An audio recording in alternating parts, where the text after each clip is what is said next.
Hola a todas y a todos y bienvenidos a un nuevo vídeo de la química en la selectividad.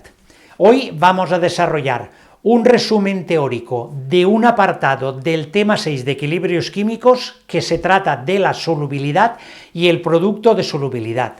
Lo he querido apartar del tema teórico, del resumen teórico genérico, por su relevancia tanto científica y práctica como por su recurrencia en los exámenes de selectividad en cuestiones y problemas. Por lo tanto, vamos a desarrollar este tema para poder profundizar en él y poder resolver los ejercicios con mayor facilidad. Por lo tanto, adelante con el resumen teórico de solubilidad y producto de solubilidad. Iniciamos el desarrollo teórico del apartado solubilidad y producto de solubilidad del tema 6 de equilibrios químicos del temario de segundo de bachiller.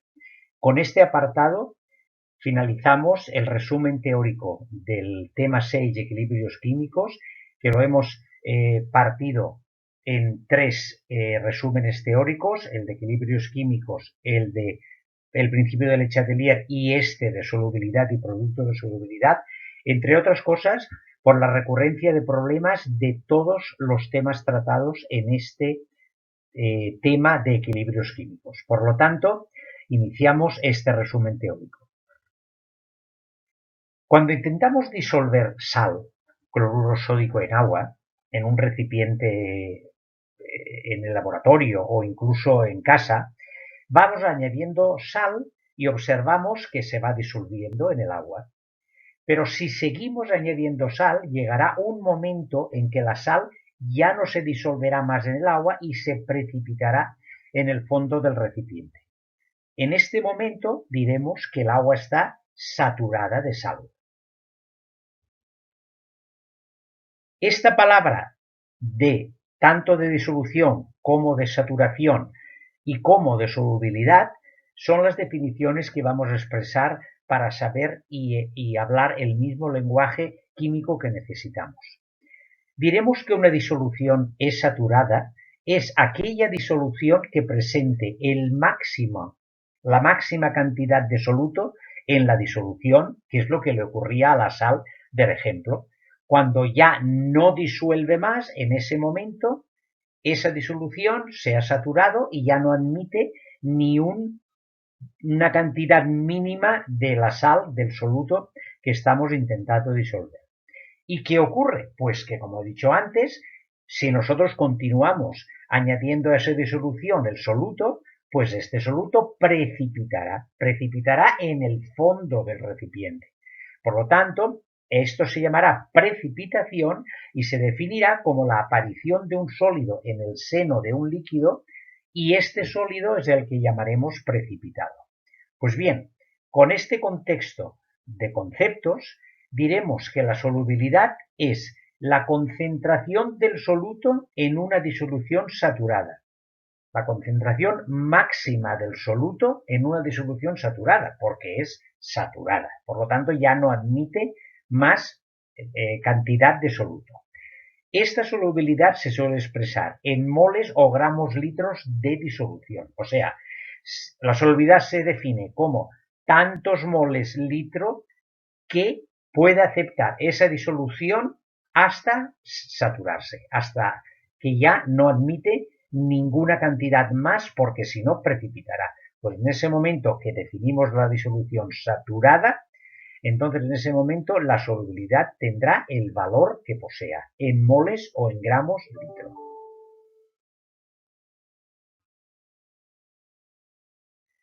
Según la solubilidad que presenten distintos elementos o sustancias, podemos dividir las sustancias en tres partes. Les llamaremos solubles a la solubilidad mayor que 0,02 moles por litro. O sea, solubles son las que admiten una solubilidad en moles por litro mayor de 0,02. Esto no deja de ser más que un convenio, digamos, técnico de la química para poder acotar y centrar un poco la definición de los tres tipos de elementos o sustancias. Las solubles son las que acabamos de definir, mayor que 0,02, ligeramente solubles los que estarán muy cerca del 0,02, porque no hay una exactitud en estos temas de laboratorio y de disoluciones, estará aproximadamente sobre el 0,02 moles litro, y serán insolubles o poco solubles, porque insolubles, digamos, la práctica nos dice que es casi imposible porque siempre habrá alguna pequeña solubilidad en todas las sustancias que nos planteemos, pero cuando sea menor que el 0,02 moles por litro, estaremos hablando de sustancias insolubles o poco solubles. Bien, y ahora ya nos metemos de lleno en la definición importante que nos importa para poder aceptar conceptos que tenemos que utilizar en los ejercicios y cuestiones del examen de selectividad. Llamamos producto de solubilidad a lo siguiente. La constante de equilibrio de una sal en disolución se denomina producto de solubilidad. Entonces, una sal genérica en disolución se disocia en sus iones y dando un producto de solubilidad teórico como está definido, que será A elevado a M elevado a N, que es el coeficiente estequiométrico, por B elevado a N, que es la carga que le corresponde de la disociación, elevado a M, que es el coeficiente estequiométrico. Lo vemos en un ejemplo. El bromuro de plata. El bromuro de plata en disolución acuosa se disocia en ion plata y en ion bromuro. El bromuro de plata estamos hablando de un sólido. Si nosotros en este equilibrio definimos que experimentalmente que ha habido una solubilidad S moles por litro o gramos por litro de iones de plata y estequiométricamente en este caso hay de cada mol de bromuro de plata se disocia en un mol de ion plata y en un mol de ion de bromuro, podría darse el caso, dependiendo de la fórmula inicial del soluto que queremos disolver, que tenga otros, coeficientes no estequiométricos, sino subíndices de la fórmula que nos dé que tendríamos que igualar el equilibrio y tendríamos algún coeficiente estequiométrico superior a 1. Pero en este caso, un mol de bromuro de plata se disocia en un mol de ion plata y en un mol de ion bromuro. Y definimos que la solubilidad de estos compuestos es S, la que sea, S moles por litro, tanto del ion plata como del ion bromuro. Bien, pues si nosotros aplicáramos la ley de la constante de equilibrio, que en este caso la vamos a llamar K sub PS, K sub producto de solubilidad, tendremos en este caso que es el producto de la concentración de iones plata por la concentración de iones bromuro, porque, y lo escribo ahí seguidamente, la concentración de bromuro de plata, que es un sólido, no interviene en la expresión de la K, pues se considera constante y se engloba en la K sub PS. Por lo tanto, ante esta definición, si las concentraciones de ion plata y ion bromuro las hemos definido como S, que son los moles que se disocian, pues siguiendo con la fórmula en cuestión, sustituiremos donde pone la concentración de iones plata S y donde pone la concentración de iones bromuro S. Por lo tanto, la K sub PS será igual a S cuadrado.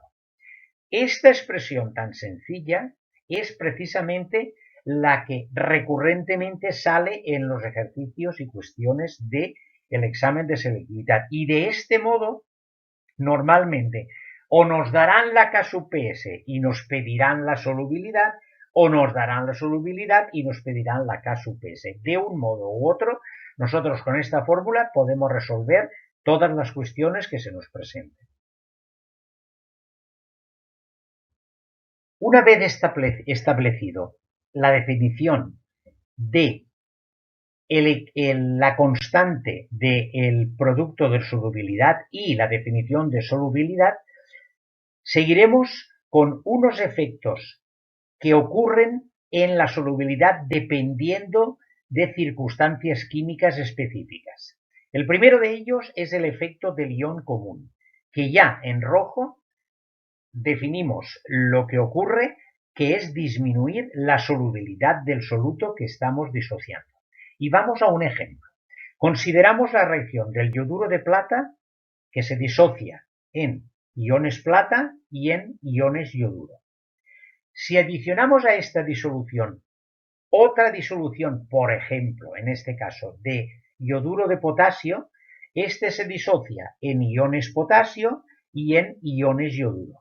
¿Qué ocurre? Pues hemos observado que esta mezcla de disoluciones existe un ion común, que es el ion yoduro, que estamos aumentando en el recipiente y por lo tanto aumentando en la reacción inicial de la disociación y disolución del yoduro de plata.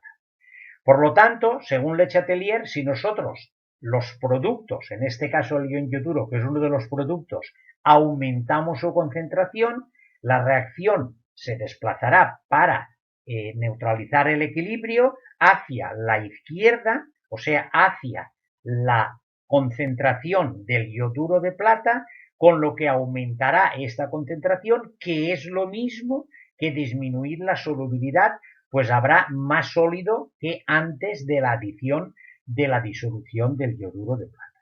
Por lo tanto, la adición de un ion común en un equilibrio de disociación de solubilidad disminuye la solubilidad. Vayamos a otro efecto, el efecto salino. En este caso, ya la definición en rojo nos dice que aumenta la solubilidad. ¿Y por qué? Vayamos a otro ejemplo. El yoduro de plata, como antes, se disocia en iones plata y iones yoduro, pero ahora vamos a adicionar a esta disolución otra disolución, pero en este caso de cloruro de sodio, por ejemplo. Es la disolución, el elemento, el soluto que vamos a añadir. Este se disocia en iones sodio y en iones cloruro. Por lo tanto, dentro del recipiente tendremos iones plata, iones yoduro, iones sodio, iones cloruro. Al haber este conglomerado de iones en disoluciones y de distinto signo, reaccionarán entre ellos formando el producto sólido que le competa.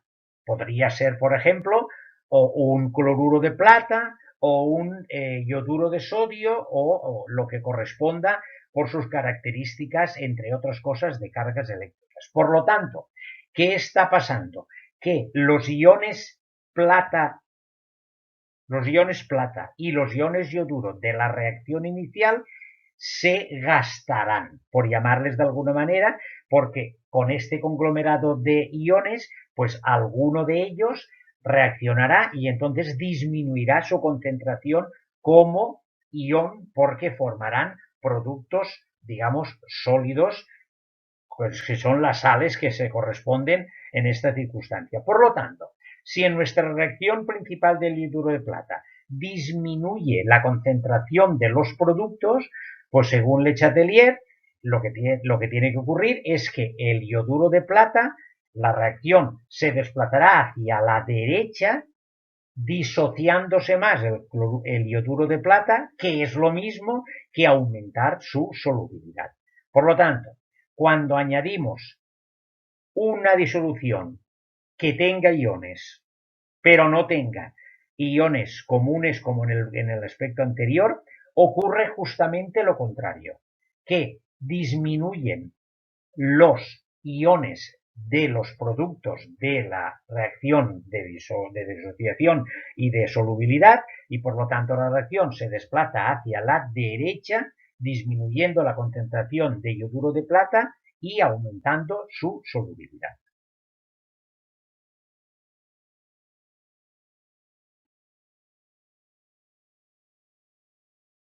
Y el tercer efecto, también importante dentro de la solubilidad, es el efecto del pH. ¿Qué ocurre cuando en una disolución que estamos disociando, que estamos intentando disolver, aumentamos el pH o añadimos un ácido que es lo mismo? O sea, aumentar el pH quiero decir disminuir el pH, porque estamos, digamos, añadiendo un ácido y por lo tanto estamos disminuyendo el pH. No aumentando el pH porque si no estaríamos hablando de una zona básica. No, estamos hablando de que añadimos un ácido a una disolución que queremos analizar su solubilidad. Por lo tanto, añadimos un ácido, disminuimos el pH.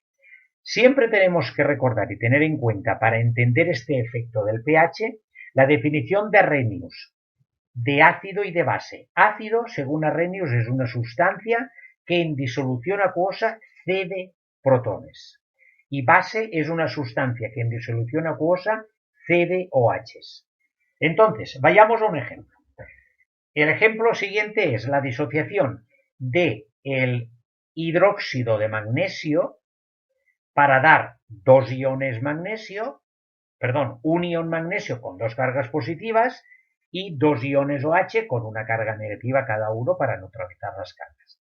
Si añadimos un ácido, o sea, disminuimos el pH, este ácido que se disociará en disolución acuosa, dando protones y el ion correspondiente del ácido. Estos protones, los protones del ácido, reaccionan con el agua presente y formarán con esa reacción iones hidronio. Estos iones hidronio reaccionarán con los OH de nuestra reacción principal, dando moléculas de agua. ¿Qué ha ocurrido? Que al añadir el ácido se han generado iones hidronio, estos iones hidronio reaccionan con los OHs y lo que ocurre es que disminuyen la concentración de los OH de uno de los productos de la reacción, digamos, que estamos estudiando y analizando en su disociación y su disolución. Por lo tanto, esta reacción, como digo, hace que se disminuya la concentración de OH y por Le Chatelier la reacción se desplazará hacia la derecha para aumentar y neutralizar esta concentración de H que está ocurriendo y por lo tanto al desplazarse a la derecha aumentará la solubilidad del hidróxido de magnesio porque se disociará más y se disolverá más. Otro ejemplo del efecto del pH en los procesos de solubilidad podría ser, aparte del de la base de hidróxido de magnesio que hemos estudiado, una afección sobre una sal como el fluoruro de calcio, que en disolución acuosa se disuelve en el ion calcio con 2+, más los dos fluoruros con una carga negativa. Si añadimos un ácido, los protones del ácido reaccionan con el agua presente para dar iones hidronio. Y estos iones hidronio reaccionarán con los iones fluoruro de la reacción de disolución que estamos estudiando para formar el fluoruro de hidrógeno, con lo que disminuirá la concentración de iones fluoruro. Por esta razón, y según Le Chatelier, el equilibrio se desplazará hacia la derecha para neutralizar esta disminución y por lo tanto la solubilidad del fluoruro de calcio aumentará disociándose y aumentando esta solubilidad estudiada. En estos ejemplos se define perfectamente el efecto producido en estos equilibrios de solubilidad ante una disminución del pH con una adición de ácido y su afección concreta. Hasta aquí el resumen teórico del apartado de solubilidad incluido en el tema 6 de equilibrios químicos, pero hemos tratado estos conceptos aparte del resumen general porque son muy importantes dada la recurrencia de ejercicios y cuestiones en los exámenes de selectividad. A continuación adjuntaremos una resolución de un ejercicio propuesto en anteriores convocatorias. Vamos a desarrollar esta cuestión perteneciente al apartado de solubilidad del tema 6 de equilibrios químicos de una convocatoria de Andalucía del 2019. La cuestión dice: el carbonato de plomo es una sal poco soluble en agua, con una KPS igual a 1,5 por 10 elevado a menos 15. ¿Qué es la KPS? La constante del producto de solubilidad, que ahora recordaremos su definición dentro de la teoría que hemos explicado en el tema. calcula, basándonos en las reacciones correspondientes, la solubilidad de la sal. Este es un problema típico siempre de desarrollo de la resolución de un tema de solubilidad. Recordaremos a qué se refiere la constante del producto de solubilidad. Esto es un sólido, esto está en disolución acuosa y esto está en disolución acuosa.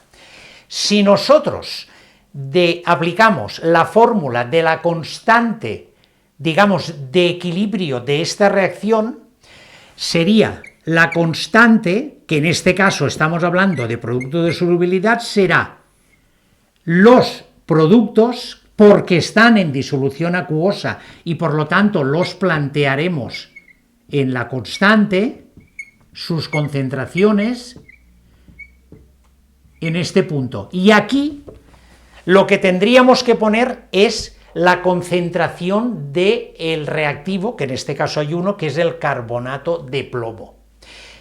Es un sólido y por lo tanto, con el establecimiento de la regla de equilibrios químicos, no lo colocamos dentro de la constante de equilibrio, porque al ser sólido se considera constante y entonces irá englobada en esta K sub PS que tenemos estableciendo del equilibrio. Por lo tanto, no ha lugar a ningún cociente en la definición de la constante del producto de solubilidad. Por lo tanto, la constante del producto de solubilidad será la concentración de los productos, en este caso, que son los iones en disolución, y, recuerdo, elevados a sus coeficientes estequiométricos, que en este caso son 1 y 1 por la igualación de la reacción. Por lo tanto, por eso aquí no hay nada y aquí no hay nada. Pero si aquí hubiera algún coeficiente estequiométrico, habría que elevar estas concentraciones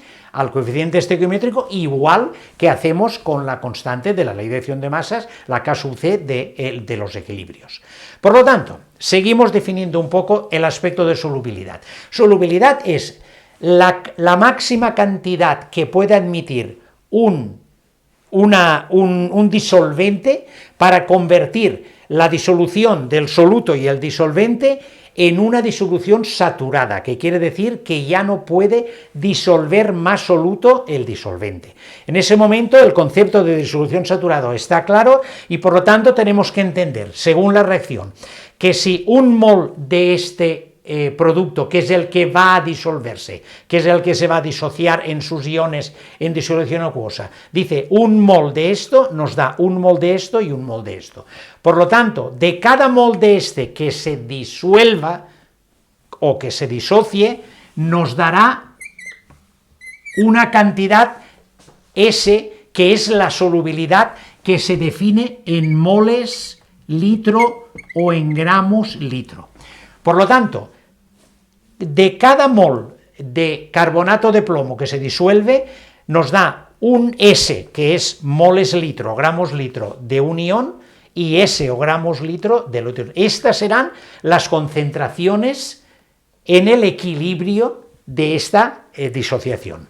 Por lo tanto, estas son las concentraciones de este, y si sustituimos aquí, tendremos que K sub PS será S, que es esta concentración, por S, que es esta otra concentración, y nos dará S cuadrado. Por lo tanto, ante esta ecuación tendremos esto que tenemos aquí. Esta formulita, en este caso, como nos dan la KPS, nos dará 1,5 por 10 a la menos 15 es igual a S cuadrado. Nos piden la solubilidad, que es esta cantidad, en moles litro o en gramos litro. En este caso siempre la daremos normalmente en moles litro, gramos litro si nos lo piden. Luego de aquí de esta ecuación tendremos que S vale la raíz cuadrada de 1,5 por 10 a la menos 15. Esta es la solubilidad que nos piden, que su resultado es 3,87 por 10 a la menos 8 moles por litro. Este es el resultado de de la cuestión, del apartado de la cuestión que nos preguntan, hallar la solubilidad de la sal. Todos estos problemas se resuelven del mismo modo.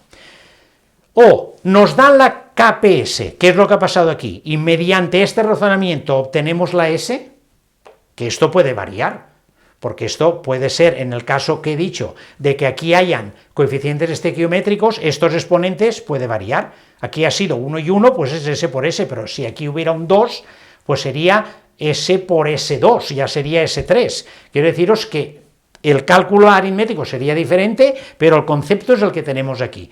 Las concentraciones, tal como están, en este caso con coeficiente estequiométrico 1, están de esta manera, S y S, y nos da esta ecuación.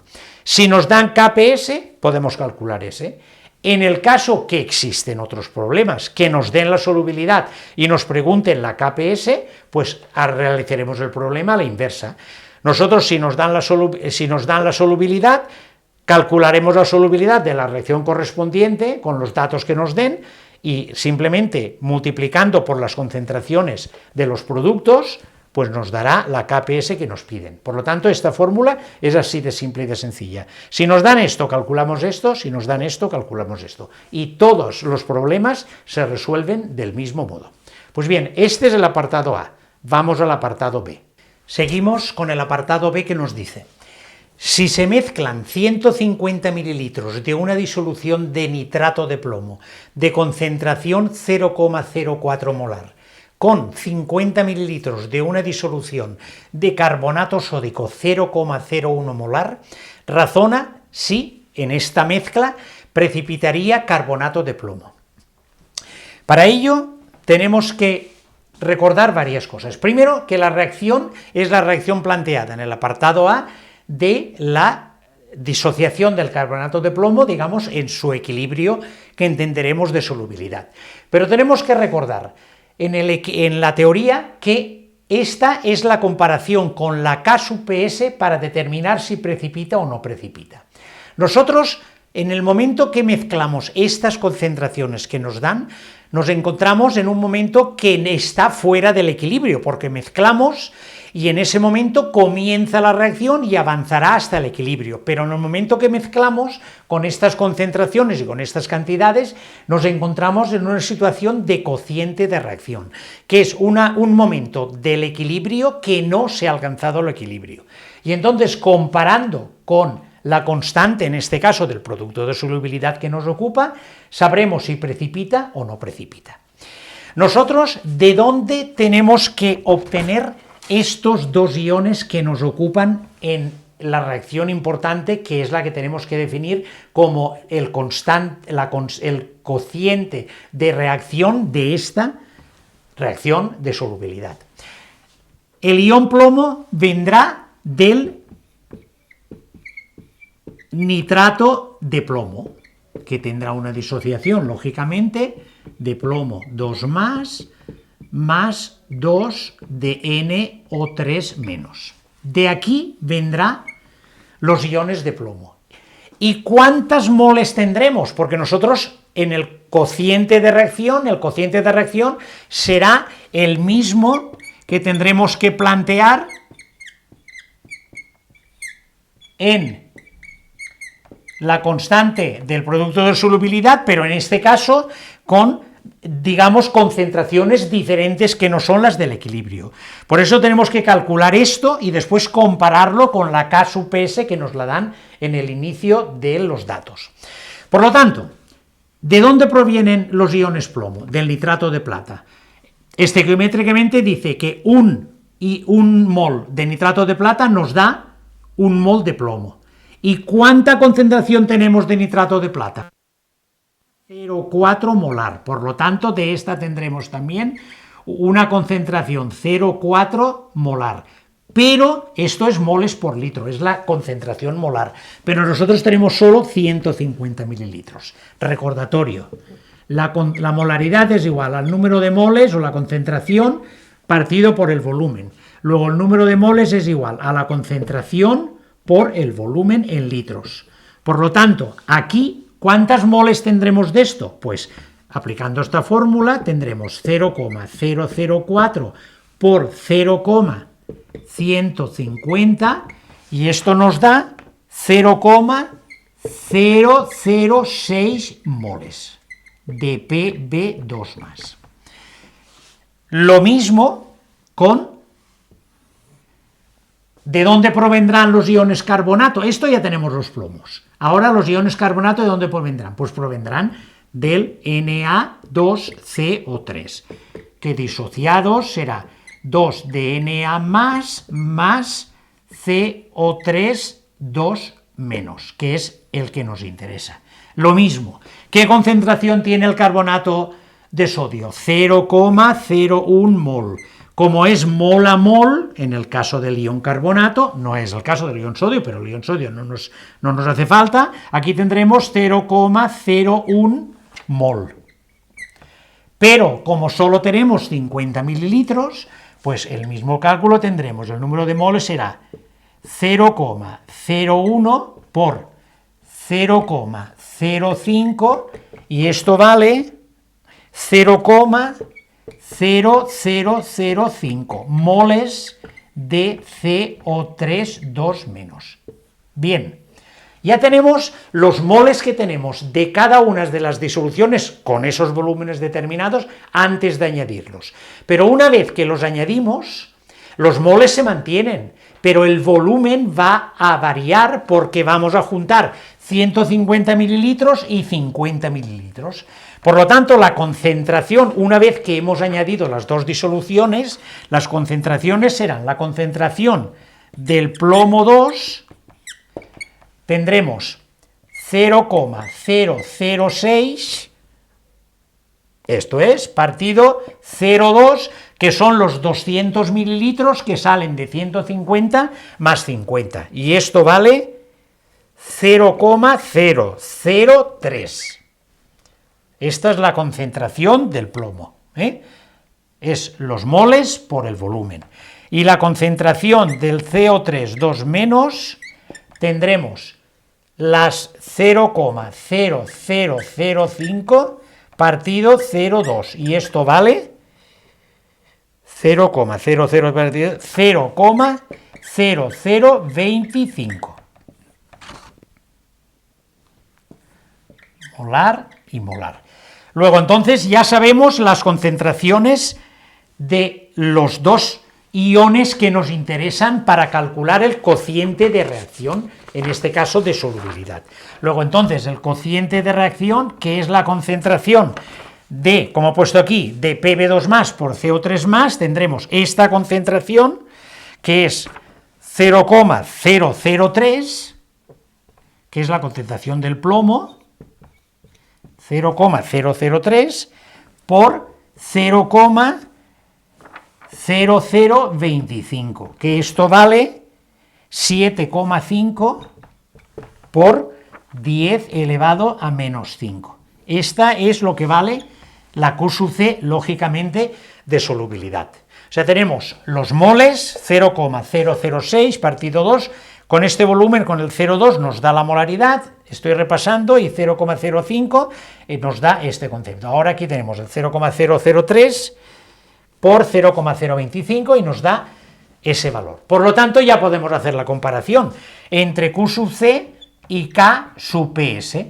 ¿Qué ocurre? Lógicamente, este es un 10 elevado a menos 5 y este es un 10 elevado a menos 15. Luego, ¿cuál es más grande? Este, porque aquel es un 10 elevado a menos 5, menos 15 tiene ceros a la izquierda enormes. Por lo tanto, este es mayor que aquel. Por lo tanto, ante esta acepción, decimos que sí que precipitará el carbonato de plomo mezclando estas dos disoluciones.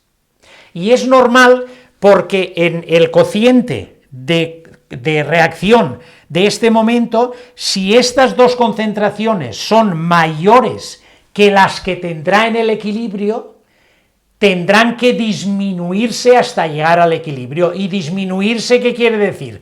Que reaccionarán. ¿Y reaccionarán qué quiere decir? Que irán en esta dirección y harán que esto que es sólido, esto es acuoso y esto es acuoso, reaccionará en este sentido y por lo tanto precipitará el carbonato de plomo. Bien, pues esto ha sido un concepto de aplicación de las teorías de la solubilidad que hemos hecho, un apartado aparte dentro del grupo del tema 6 de equilibrios químicos, y por lo tanto, con esto finalizamos el vídeo.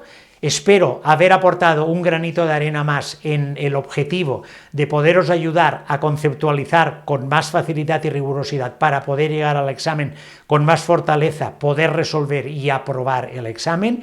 Y por lo tanto, si ha sido así, darme like para seguir animándome, suscribiros para hacer el canal cada vez mayor y poder ayudar a más compañeros de segundo de bachiller, de primero y de química en general, para poder potenciar sus conceptos dentro de química y al final nuestro objetivo de poder aprobar. Con todo ello, hasta el próximo vídeo.